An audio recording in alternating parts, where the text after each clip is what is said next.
Bapak Ibu Saudara semuanya, mari kita akan belajar firman Tuhan. Kita melanjutkan pembacaan firman Tuhan dan hari ini kita akan membaca di dalam Keluaran pasal 9 ayat 1 sampai dengan 35. Keluaran 9. Berfirmanlah Tuhan kepada Musa, pergilah menghadap Firaun dan berbicaralah kepadanya. Beginilah firman Tuhan Allah orang Ibrani, biarkanlah umatku pergi supaya mereka beribadah kepadaku. Sebab jika engkau menolak membiarkan mereka pergi dan masih menahan mereka, maka ternakmu yang ada di padang, kuda, keledai, unta, lembu, sapi, dan kambing domba akan kena tulah Tuhan, yakni kena penyakit sampar yang dahsyat. Dan Tuhan akan membuat perbedaan antara ternak orang Israel dan ternak orang Mesir, sehingga tidak ada yang akan mati seekor pun dari segala ternak orang Israel. Selanjutnya Tuhan menentukan waktunya, firman-Nya, besoklah Tuhan akan melakukan hal itu di negeri ini. Dan Tuhan melakukan hal itu keesokan harinya. Segala ternak orang Mesir itu mati, tetapi dari ternak orang Israel tidak ada seekor pun yang mati. Lalu Firaun menyuruh orang ke sana dan sesungguhnya dari ternak orang Israel tidak ada seekor pun yang mati. Tetapi Firaun tetap berkeras hati dan tidak mau membiarkan bangsa itu pergi. Berfirmanlah Tuhan kepada Musa dan Harun, ambillah jelaga dari dapur peleburan sarangku penuh, dan Musa harus menghamburkannya ke udara di depan mata Firaun. Maka jelaga itu akan menjadi debu meliputi seluruh tanah Mesir dan akan menjadi bara yang memecah sebagai gelembung pada manusia dan binatang di seluruh tanah Mesir. Lalu mereka mengambil jelaga kepadanya. Pergilah daripadaku, awaslah engkau, jangan lihat mukaku lagi. Sebab pada waktu engkau melihat mukaku, engkau akan mati. Kemudian Musa berkata, tepat seperti ucapanmu itu, aku tak akan melihat mukamu lagi. Akan menjadi debu meliputi seluruh tanah Mesir dan akan menjadi bara yang memecah sebagai gelembung pada manusia dan binatang di seluruh tanah Mesir. Lalu mereka mengambil jelaga dan dari dapur peleburan dan berdiri di depan Firaun. Kemudian Musa mengaburkannya ke udara, maka terjadilah bara yang memecah sebagai gelembung pada manusia dan binatang, sehingga ahli-ahli itu tidak dapat tetap berdiri di depan Musa karena bara-bara itu, sebab ahli-ahli itu pun juga kena bara sama seperti semua orang Mesir. Tapi Tuhan mengeraskan hati Firaun sehingga ia tidak mendengarkan mereka, seperti yang telah difirmankan Tuhan kepada Musa. Berfirmanlah Tuhan kepada Musa, bangunlah pagi-pagi dan berdirilah menantikan Firaun dan katakan kepadanya, beginilah firman Tuhan Allah orang Ibrani, biarkanlah umatku pergi supaya mereka beribadah kepadaku. Sebab sekali ini aku akan melepaskan segala tulahku terhadap engkau sendiri, terhadap pegawai-pegawaimu, dan terhadap rakyatmu, dengan maksud supaya engkau mengetahui bahwa tidak ada yang seperti aku di seluruh bumi. Bukankah sudah lama aku dapat mengacungkan tanganku untuk membunuh engkau dan rakyatmu dengan penyakit sampar sehingga engkau terhapus dari atas bumi? Akan tetapi inilah sebabnya aku membiarkan engkau hidup, yakni supaya memperlihatkan kepadamu kekuatanku dan supaya namaku dimasyhurkan di seluruh bumi. Engkau masih selalu menghalangi umatku sehingga engkau tidak membiarkan mereka pergi. Sesungguhnya besok, kira-kira waktu ini, aku akan menurunkan hujan es yang sangat dahsyat, seperti yang belum pernah terjadi di Mesir sejak Mesir dijadikan sampai sekarang ini. Oleh sebab itu, ternakmu dan segala yang kau punya di padang, suruhlah dibawa ke tempat yang aman. Semua orang dan segala hewan yang ada di padang dan tidak pulang berkumpul ke rumah akan ditimpa oleh hujan es itu sehingga mati. Maka siapa di antara para pegawai Firaun yang takut kepada firman Tuhan menyuruh hamba-hambanya serta ternaknya lari ke rumah. Tetapi siapa yang tidak mengindahkan firman Tuhan, meninggalkan hamba-hambanya serta ternaknya di padang. Berfirmanlah Tuhan kepada Musa, ulurkanlah tanganmu ke langit, supaya hujan es turun di seluruh tanah Mesir, menimpa manusia dan binatang, dan menimpa tumbuh-tumbuhan di padang di tanah Mesir. Lalu Musa mengulurkan tongkatnya ke langit, maka Tuhan mengadakan guru dan hujan es, dan api pun menyambar ke bumi, dan Tuhan menurunkan hujan es meliputi tanah Mesir. Dan turunlah hujan es beserta api yang berkilat-kilat di tengah-tengah hujan es itu, terlalu dahsyat, seperti yang belum pernah terjadi di seluruh negeri orang Mesir sejak mereka menjadi suatu bangsa. Hujan es itu menimpa binasa segala sesuatu yang ada di padang di seluruh tanah Mesir, dari manusia sampai binatang, juga segala tumbuh-tumbuhan di padang ditimpa binasa oleh hujan itu, dan segala pohon di padang ditumbangkannya. Hanya di tanah Goshen, tempat kediaman orang Israel, tidak ada turun hujan es. Lalu Fir'aun menyuruh memanggil Musa dan Harun serta berkata kepada mereka, "Aku telah berdosa sekali ini, Tuhan itu yang benar, tetapi aku dan rakyatkulah yang bersalah.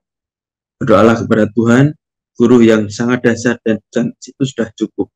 Maka aku akan biarkan kamu pergi, tidak usah kamu tinggal lebih lama lagi." Dan berkatalah Musa kepadanya, "Sekeluar aku dari kota ini, aku akan mengembangkan tanganku kepada Tuhan. Guru akan berhenti dan hujan es tidak akan turun lagi, supaya engkau mengetahui bahwa bumi adalah milik Tuhan. Tetapi tentang engkau dan para pegawaimu, aku tahu bahwa kamu belum takut kepada Tuhan. Tanaman rami dan jelai telah tertimpa binasa, sebab jelai itu sedang berbulir dan rami itu sedang berbunga. Tetapi gandum dan sekoi tidak tertimpa binasa, sebab belum lagi musimnya. Lalu keluarlah Musa dari kota itu meninggalkan Firaun. Dikembangkannya lah tangannya kepada Tuhan. Maka berhentilah guru dan hujan es, dan hujan tidak tercurah lagi ke bumi.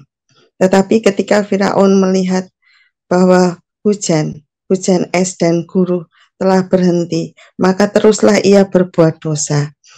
Ia tetap berkeras hati, baik ia maupun para pegawainya. Berkeraslah hati Firaun, sehingga ia tidak membiarkan orang Israel pergi, seperti yang telah difirmankan Tuhan dengan perantaraan Musa.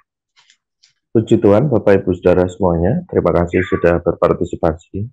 Dan saat ini kita akan belajar khususnya mengenai tulah ya. Di pasal 9 ini ada 3 tulah. Yang pertama adalah sampar ya. Dan kita mengetahui bahwasanya memang bangsa Mesir itu menyembah hewan. Dalam hal ini misalnya lembu, kemudian kambing dan yang lain sebagainya. Sehingga kita bisa melihat Tuhan pada pasal 9 ini membinasakan ternak-ternak mereka. Karena memang salah satu ritual atau kebiasaan mereka adalah melakukan penyembahan kepada binatang. Jadi mereka melakukan penyembahan berhala. Ada beberapa contohnya misalnya dewa Apis ya, itu dewa sebagai kekuatan dan juga kesuburan. Itu dalam bentuknya juga binatang, misalnya lembu gitu. Itu ada di daerah Memphis. Kemudian ada dewa Hathor, ini dewa langit, ya, tetapi juga melambangkan penghancuran ataupun juga tentang perempuan jalang, karena ini terkait dengan praktek-praktek seksual yang tentu mengalami penyimpangan. Kemudian ada dewa Hnum. Ini adalah dewa kehidupan yang menguasai air, ya, sungai, danau, dan juga laut tentunya. Ini dalam bentuk kambing ya. Inilah yang dilakukan oleh bangsa Mesir, yaitu melakukan penyembahan berhala. Ya memang kalau kita melihat firman Tuhan datang kepada Musa dan juga Harun, ini disampaikan kepada Firaun supaya memberikan izin ya untuk bangsa Israel keluar. Nah, di sisi lain sekali lagi ini merupakan sebuah serangan dari Tuhan. Jadi Tuhan melakukan serangan terhadap bangsa Mesir yang melakukan penyembahan berhala dan politeisme atau menyembah berbagai banyak dewa atau yang mereka anggap sebagai Tuhan. Dan ini adalah kekejian bagi Tuhan, sehingga memang harus dihancurkan oleh Tuhan. Dan yang perlu kita ketahui adalah sikap keras Firaun ini berulang-ulang kali ya. Jadi misalkan nanti ada tulah, lalu nanti dia merasa ya seolah-olah sadar begitu, tapi setelah itu nanti keras hati lagi. Memang itu menjadi sebuah keistimewaan atau ciri khas yang jelek pastinya, ciri khas dari Firaun. Dan kita juga tahu bahwa Tuhan tetap melakukan kehendaknya bagi bangsa Mesir ini di bawah pemimpin yang tidak konsisten, di bawah pemimpin yang keras hati, di bawah pemimpin yang memberontak kepada Tuhan. Ya, ini tentang Sampar jadi menyerang ternak-ternak yang memang pada saat itu ada penyembahan berhala dalam bentuk dewa binatang-binatang ya, simbolnya. Kemudian yang kedua, saudara-saudara, adalah barah. Barah ini tentu mengingatkan kita pada apa yang dialami oleh Ayub ya. Ini pakai kata yang sama. Ya, barah ataupun syikin, seperti bisul atau gelembung, yang tentu menyerang orang Mesir dan binatang. Kalau tadi Sampar menyerang ternak-ternak, nah sekarang di barah ini menyerang binatang dan juga manusia. Bahkan termasuk ahli-ahli di situ tidak bisa melawannya. Mereka juga terkena barah ini. Tentu ini sesuatu yang ya menjijikkan karena gelembung-gelembung seperti bisul seperti itu dan bisa melepuh di dalam kulit mereka. Tentu sekali lagi ini adalah bentuk hukuman Tuhan bagi bangsa yang memberontak, bagi bangsa yang tidak mau mendengarkan suara Tuhan melalui hambanya Musa dan Harun ya. Sehingga ya Allah tetap menghukum ini, melakukan tulah ini. Ini barah. Walaupun demikian tetap terjadi pengerasan hati di hati Firaun sebagai pemimpin waktu itu. Kalau pemimpinnya memang ya ciri khasnya seperti itu, maka ia akan berpengaruh terhadap orang-orang yang dipimpinnya. Dan nasibnya tentu akan tidak berubah karena memang kekerasan hati ini bentuk sebuah pemberontakan kepada Allah. Dan Tuhan mengirimkan berkali-kali tulah yang berbeda tentunya. Dalam hal ini Sampar, kemudian barah, dan yang ketiga yaitu hujan es ya. Ini tulah ketujuh, saudara. Tulah ketujuh, hujan es, ini menimpa segala sesuatu yang ada di padang, di tanah Mesir, kecuali tanah Goshen ya. Dan ini mengalami peningkatan, maksudnya lebih banyak lagi. Kalau tadi yang pertama itu Sampar mengenai ternak, kemudian barah itu mengenai binatang dan manusia. Nah sekarang hujan es ini mengenai manusia, binatang, dan tumbuh-tumbuhan. Jadi semua makhluk hidup kena semua. Yang terkait dengan orang Mesir ya tentunya. Kalau orang Israel tentu dilindungi oleh Tuhan. Karena pada pasal 9 ini terjadi pembedaan ya. Artinya pelindungan Tuhan untuk orang Israel memang nyata ya. Hujan es ini disertai juga api ya. Dan juga guntur atau guruh yang menakutkan, yang belum terjadi sebelumnya. Dan ini sangat-sangat dahsyat, sehingga membuat takut orang juga. Bahkan juga Firaun mengatakan, wah ini sudah luar biasa, cukuplah gitu ya. Jangan dikasih ini lagi, saya sadar kok, kalau bahasa sederhana seperti itu.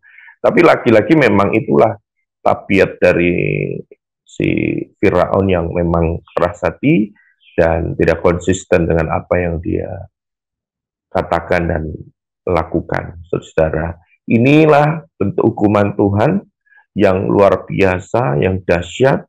Kalau kita melihat hujan es saja sudah kadang-kadang di Solo kan pernah hujan es ya. Itu kadang-kadang juga menakutkan kalau bentuknya ya esnya agak besar-besar gitu bongkahan. Apalagi ini diikuti juga dengan api ya.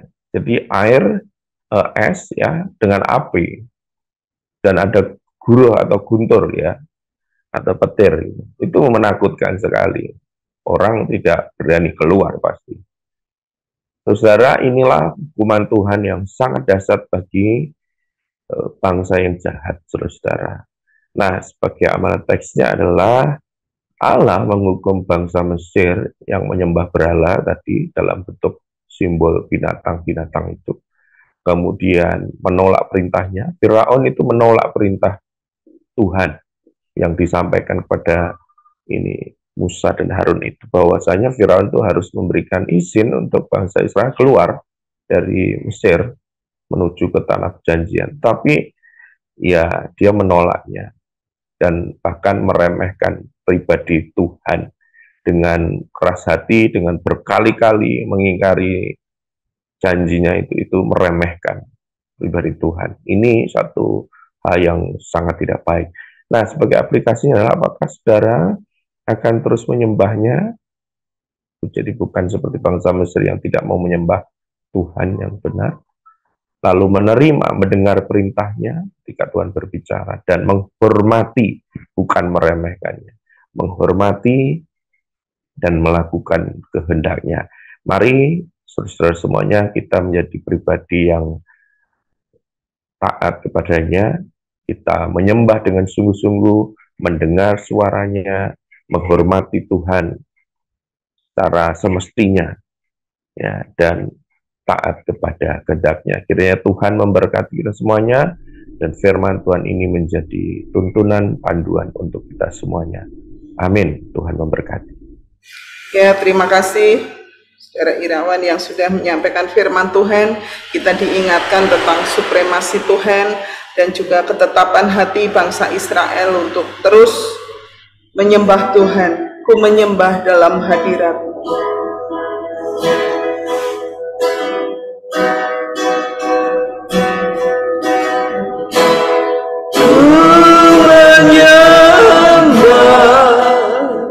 Dalam kudus hadirat-Mu, hampiri tata kasih karunia-Mu Bapa.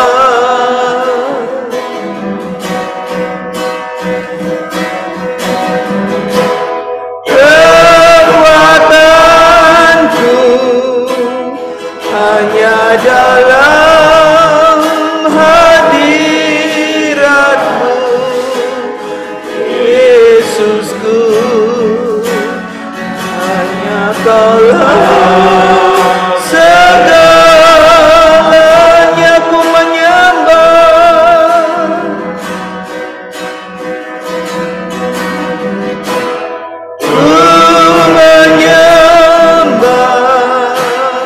dalam kudus hadirat-Mu, hampiri tata kasih karunia-Mu Bapa.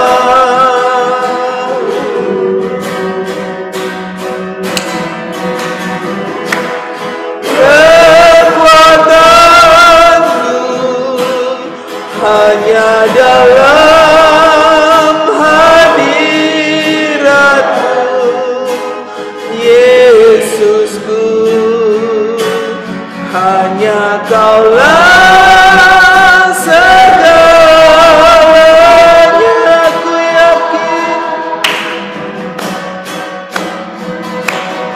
yakin Kau hadir di sini. Ku rasakan kuasa yang tak terbatas. Ku yakin Kau nyata di sini.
ajaib, Allah Elohim, Allah yang ku andalkan.